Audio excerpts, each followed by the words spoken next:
இது முதல்ல ஒரு விஷயம் சொன்னேன். இது ஜாதி பெருமை பேசுகிற படம் இல்லை. எல்லாரும் ஒன்று அப்படின்னு சொல்கிற ஒரு படம். அதை நோக்கிய பயணம். அப்படி இருந்த ஒரு தலைவனுடைய வாழ்க்கை, அப்படி இருந்த ஒரு அழகான மனுஷனோட வாழ்க்கை. இது வெளியில் வேற ஒரு போர்வையாக இருக்குது, அது இல்லை. வீக்லி ப்ரொடக்ஷன் வழங்கும் வி கௌதமன் இயக்கி நடிக்கும் படையாண்ட மாவீரன் செப்டம்பர் 19 முதல் திரையரங்குகளில். நம்ம மஞ்சு குரூப்ஸின் ஐஸ்பாட், a premium smart plot community. Adyar Ananda Pawan sweets and snacks மற்றும் A2B வெஜ் ரெஸ்டாரண்ட். உங்கள் பசியார எங்கள் ருசி பேசும். 90களில் வந்த ஒரு கூட்டத்தில் எத்தனையோ பேர் காணாமல் போயிட்டாங்க. அப்போ உன் கூட வரும்போது என்னை எப்படி பார்ப்பாங்க? இன்னும் கூட விமர்சனத்துக்கு உள்ளாக்கப்பட்டுக்கிட்டு இருக்கிற படைப்பு. படம் வந்ததுக்கு அப்புறம் கண்ணுள்ள எவராக இருந்தாலும் கன்னத்தின் வழியாக இறங்கி நெஞ்ச நினைக்கும். இன்னும் ஒரு வார்த்தை சொல்லணும்னா, நான் முழுமையான சம்பளம் தரல, என்கிட்ட ஒரு வார்த்தை பேசல. அது வார்த்தையால் சொல்ல முடியாத ஒரு இது.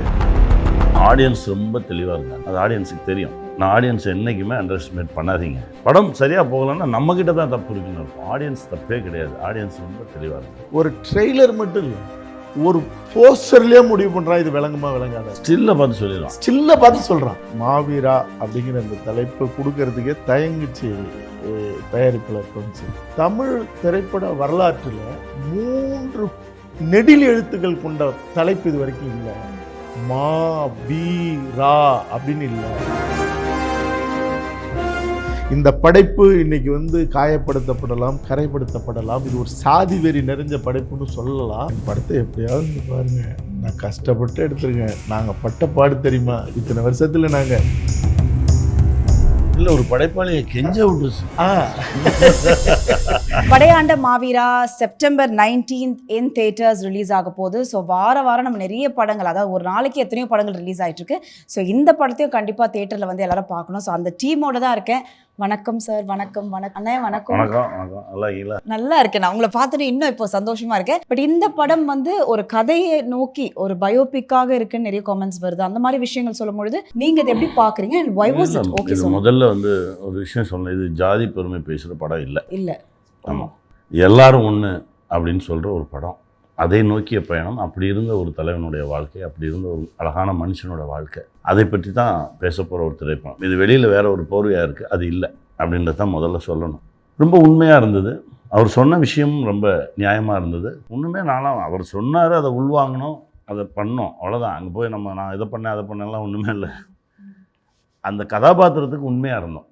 அது இந்த இடத்துல நின்றுருக்கு. கண்டிப்பாக பெருசாக பேசப்படும். ஒரு அலைபேசியில் ஒரு அழைப்பு, நண்பா நான் படம் பண்ணுறேன், மகிழ்ச்சி, நீங்கள் நடிக்கணும், எப்போ, இத்தனை நாள் வேணும், நான் தயாராக இருக்கேன், எப்போன்னு மட்டும் தேதி சொல்லுங்கள். நேராக வந்தாப்புல அந்த கதாபாத்திரத்தினுடைய இதை சொன்னேன். அது கேட்கும்போதே அவருக்கு உண்டான ஒரு சிலிர்ப்பு. நண்பா நான் பண்ணுறேன், எப்போன்னு மட்டும் சொல்லுங்கள். நான் தமிழ், தெலுங்கு, மலையாளம் நிறைய நடிச்சுக்கிட்டு இருக்கேன். ஆனால் நான் சொல்கிற தேதியில் நான் எப்படியாவது வாங்கிட்டு நான் பங்களிக்கிறேன் அப்படின்னு சொன்னதோடு மட்டும் இல்லை.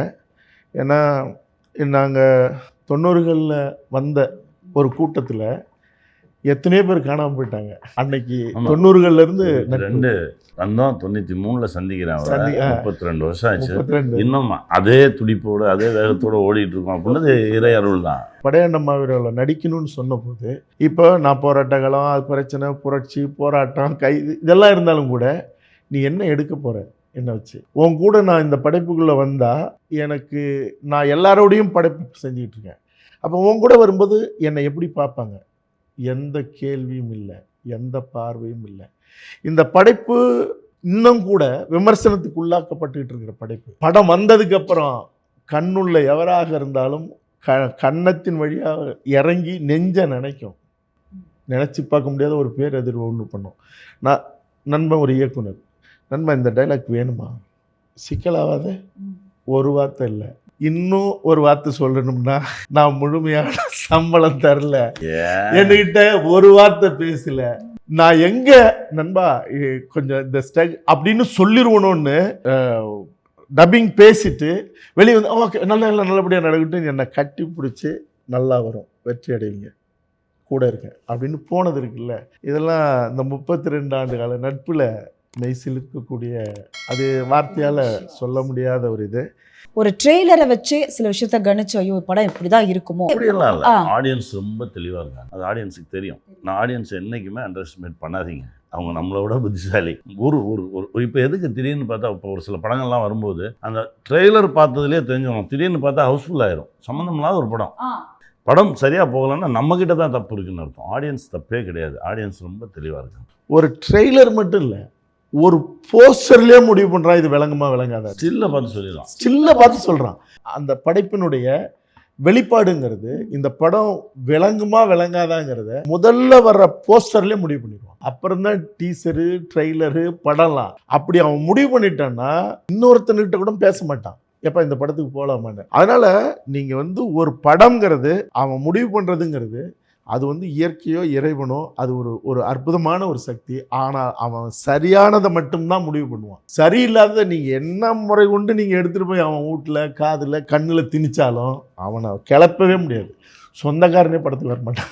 டைட்டிலே எப்பவுமே ஒரு படத்தோட அந்த ஈர்ப்பு சக்தி அப்படின்னு சொல்றது வந்து அந்த டைட்டில்ல இருந்து ஆரம்பிக்கும். ஆனா டைட்டிலே ஃபர்ஸ்ட் மாவீரன் இருந்தது அப்படி இப்படின்னு பேசப்பட்டு இருக்கு, காமெண்ட்ஸ்ல எல்லாம் வருது. அதுக்கப்புறம் தான் வந்து படையாண்டா அப்படின்றத ஆட் பண்ணீங்கன்னு கேள்விப்பட்டோம். இது எந்த அளவுக்கு உண்மை? உண்மைதான், நீங்கள் கேள்விப்பட்டதெல்லாம் உண்மைதானா?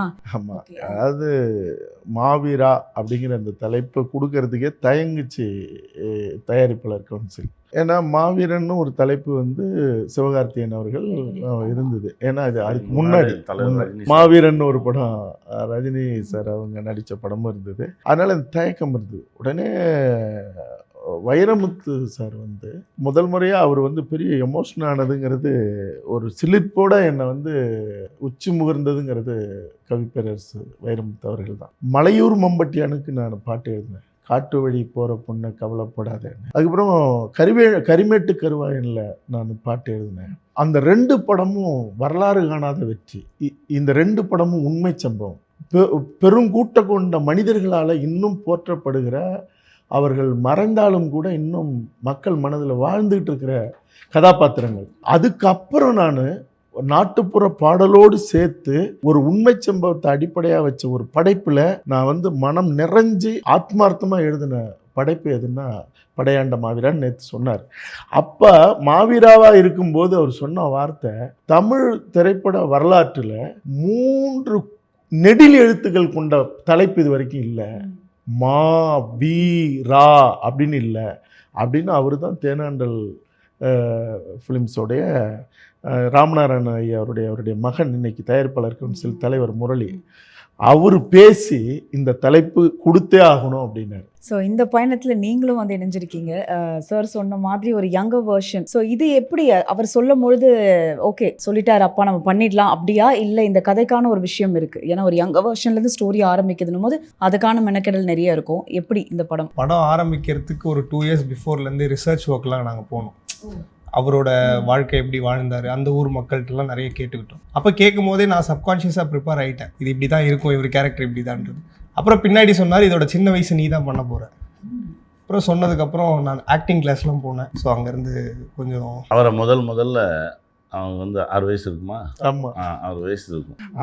ப்ராஜெக்டில் தூக்கிட்டு வந்து அவனை பண்ணு அதை பார்த்துக்கலாம் வா என்ன இருக்குது அந்த பண்ணுறான்னு சொல்லி இறக்கி விட்டோம். அதுக்கு பிறகு இந்த படத்தில் ரொம்ப பிரமாதமாக பண்ணியிருக்காரு பார்த்தேன். அப்புறம் என்னுடைய தம்பி இட்லி கடை தம்பி படத்தில், தனுஷ் படத்தில் எக்ஸ்ட்ரானரியாக ஒரு ரோல் ப்ளே பண்ணியிருக்காரு. அது பார்த்துட்டு நான் தான் என்கிட்ட அவர் முதல்ல காட்டினார், அண்ணா பாரு நான் எப்படி இருக்குண்ணா அப்படின்னா.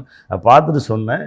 பார்த்துட்டு அவருக்கும் ஃபோன் பண்ணேன், ரொம்ப நல்லா பண்ணியிருக்கடா அப்படின்னு. அவனுக்கு வேறு ஒரு பெரிய இடம் இருக்குது தமிழ் சினிமாவில். ஓ, நம்ம கூட இன்னொருத்தரும் இணைஞ்சிருக்காரு. ராஜா சார் வணக்கம்.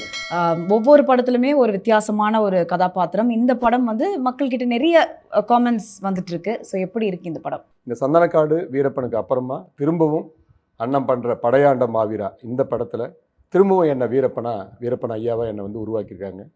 அது படத்தில் நீங்கள் எல்லோரும் ஸ்க்ரீனில் பார்க்கும்போது தெரியும். அது ரொம்ப, அதுவும் என்னை வந்து அவங்க டைரக்ஷனில் கடுவட்டி குரு அண்ணனா இந்த கதாபாத்திரம் அவங்க நடிக்கிறாங்க. அவங்க கூட நான் வீரப்பன் ஐயாவா இந்த படத்தில் படையாண்ட மாவீராவில் நடிச்சது ரொம்ப பெருமையாக நான் நினைக்கிறேன். நான் சார் இப்போ ஒரு படைப்புகள் நம்ம கொடுக்கும் பொழுது அரசியல் சார்ந்த விஷயங்கள் நம்ம கதையை தாண்டி பேசும்பொழுது சில விஷயங்கள் அரசியல் சார்ந்ததா பேசப்படுது இல்லையா, அந்த மாதிரி இருக்குமா இந்த படம்?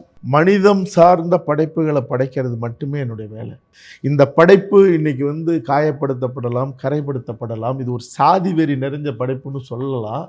ஆனால் இந்த படைப்பு மனிதர்களாக பிறந்த எவராக இருந்தாலும் அவன் மனசுக்குள்ளே இருக்கிற அழுக்க குப்பை எரித்து சாம்பலாக்கி கரைச்சி வெளியே தள்ளுறது தான். ஸோ கண்டிப்பாக மக்களுக்கு இந்த இன்டர்வியூ மூலமா இந்த படம் எப்படிப்பட்ட படம் அப்படின்னு போய் சேரும். இப்போ அடுத்தது வந்து டிக்யூ படம், ஆமா. அதுவும் பேசப்பட்டுட்டு இருக்கு. எப்படி வாழ்க்கையில் இப்படி ஒரு படம் நடிக்கணும்னு ஆசைப்படுவோம்ல, நம் கனவு ஒன்று இருக்கும்ல, இப்படி ஒரு படைப்புக்குள்ளே இருக்கணும், இப்படி ஒரு கதாபாத்திரம் பண்ணணும் அப்படின்னு.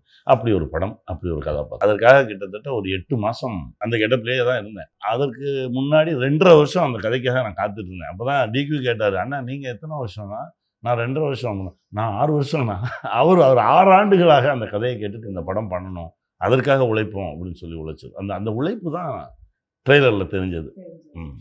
இதை தாண்டி மற்ற ஆர்டிஸ்ட் பற்றியும் சொல்லுங்க படத்தில். சரண்யா பொண்ணு நம்ம முகம் இருக்குல்ல, அது ஒரு மென்மையானது. ஆனால் அந்த காளியா அப்படி நின்று பேசுனேன். அப்படி ஒவ்வொருத்தரும் நான் அவங்க எனக்கு தாய், எனக்கு கதாபாத்திரமாகவும் அவங்க மேலே ஒரு பெரிய மரியாதை, வயது கூடவங்க, மூத்த கலைஞர். நேராக போய் கண்கலங்க அவங்க கையை பிடிச்சி முத்தம் கொடுத்தேன், நான் கும்பிட்டேன், நான் கண்கலங்க. இந்த படைப்பில் உண்டு இல்லைன்னு பண்ணியிருப்பார் இளவரசு சார் வந்து ஒரு உன்னதமான கலைஞர். எப்படி ஒரு பாஸ்கர் சார் வந்து ஒரு தேசிய விருது வாங்கியிருக்காரோ அதுபோல் தகுதியான ஒருத்தர் இந்த படைப்பில் அவருடைய பங்களிப்பு. அப்புறம் ரெடின் கிங்ஸ்லி, அதாவது காமெடியன் தானே ரெடின் கிங்ஸ்லி, உங்களை கதற அழ வச்சிருப்பார் ஒரு இடத்துல. இதில் நெல்கள் ரவி சார், தலைவாசல் விஜய் சார், கபீர் சிங், வேதாளம் வில்லன், மதுசூதன ராவ், எண்ணற்ற நடிப்பு கலைஞர்கள், ஜிவி பிரகாஷ் மியூசிக். உண்மையிலே சொல்கிற மெய் சிலிர்க்கிற பாடல்களை, அதுவும் இந்த கிளைமாக்ஸ் சைந்தவி பாடின பாடல் வந்து எல்லுவைய பூக்களே எப்படி ஒரு தாக்கம். எனக்கு அது போல ஒரு பாடல் வேணும்னு நினச்சேன். அந்த பாடல் ஒரு சரித்திரம் ஆயிடுச்சு. அதையும் தாண்டின ஒரு பாடலாக எனக்கு அதை கொடுத்தாரு அவர். ஃபைனலி இன் தியேட்டர்ஸ் என்ன சொல்ல விரும்புகிறீங்க மக்களுக்கு? அதாவது எப்பவுமே ஒரு படைப்பை செஞ்சுட்டு ஒரு படைப்பாளி என் படத்தை எப்படியாவது வந்து பாருங்க, நான் கஷ்டப்பட்டு எடுத்துருக்கேன், நாங்கள் பட்ட பாடு தெரியுமா, இத்தனை வருஷத்தில் நாங்கள் சிந்தாத கண்ணீர் இல்லை, சொல்லவே கூடாது. சொல்லவே கூடாது. இல்லை, ஒரு படைப்பாளியை ஒரு படைப்பாளி கொண்டாட்டத்தை கொடுத்து அவனுக்கு தேவையான சிலிர்ப்பை, ஒரு அழகான மனநிலையை, வாழ்க்கையினுடைய அற்புதங்களை, உறவுகளுடைய மேன்மையை, இதெல்லாம் சொல்லி அதுக்குள்ள தேவையான செய்தியை சொல்லணும். அப்படி நீங்கள் ரொம்ப சரியாக சொல்லிட்டா கொண்டாட்டத்தோட படைப்பாக இருந்தாலும் அவன் நிராகரிக்கவே மாட்டான். அப்படியான ஒரு படைப்பை ரொம்ப கவனமாக ஒரு சிற்பம் போல் செதுக்கி எடுத்துட்டா அவங்க நிச்சயமாக வந்து பார்ப்பாங்க. அதில் ஒரு நெருப்பு சிற்பமாக செதுக்கப்பட்ட படைப்பு படையாண்ட மாவீரா. அதுக்குள்ளே எல்லாம் இருக்குது, உன்னதங்கள் இருக்குது, அழகு இருக்குது, அற்புதம் இருக்குது, எல்லாமே இருக்குது. இந்த படைப்புக்கு டப்பிங் பேச வந்தாங்க, ஒரு குரூப் வாய்ஸ் கோரஸ் குரூப்பு. ஏங்க ஒரு சீனாவது முழுசாக காட்டுங்களேங்க அப்படின்னாங்க. சரி, கிளைமேக்ஸ் இவங்க பார்த்துட்டு என்ன சொல்கிறாங்கன்னு பார்ப்போம். ஏன்னா படம் முழுக்க ஆக்ஷனும் சென்டிமெண்ட்டும் என்டர்டெயின்மெண்ட்டும் ஃபைட்டும் இப்படி இருக்குது. ஆக இந்த படம் எல்லாராலையும் கொண்டாடப்படுகிற, கண் இருக்கிறவங்க யார் பார்த்தாலும் அவர்களை நெகிழ வைக்கிற படைப்பாக இருக்கும். அதனால் உறுதியான வெற்றிங்கிறதுல எனக்கு எந்த சந்தேகம் இல்லை, அந்த நம்பிக்கையில் தான் சொன்னேன். தேங்க்யூ அண்ணா. சாரி, இந்த டைமில் எங்களுக்காக அந்த இன்டர்வியூவும் வந்து நீங்கள் கொடுத்ததுக்கு ரொம்ப ரொம்ப நன்றி. அண்ட் என்டையர் டீமுக்கு வாழ்த்துக்கள். So September 19th in theatres, மறக்காமல் படத்தை பாருங்கள். அண்ட் ஐ திங்க் பார்த்தவங்க அவங்க சொன்ன மாதிரி அந்த மவுத் டாக் தான் வந்து இந்த படத்தை வந்து அடுத்த லெவல் கொண்டு போகும் அப்படின்னு சொல்லியிருக்காங்க. தேங்க்யூ அண்ணா, தேங்க்யூ ஸோ மச். நன்றி. வீக்லி ப்ரொடக்ஷன் வழங்கும் வி கௌதமன் இயக்கி நடிக்கும் படையாண்ட மாவீரன் செப்டம்பர் 19 முதல் திரையரங்குகளில். நம்ம மஞ்சு குரூப்ஸின் iSpot, a premium smart plot community. Adyar Ananda Pawan sweets and snacks மற்றும் A2B வெஜ் ரெஸ்டாரண்ட், உங்கள் பசியார எங்கள் ருசி பேசும்.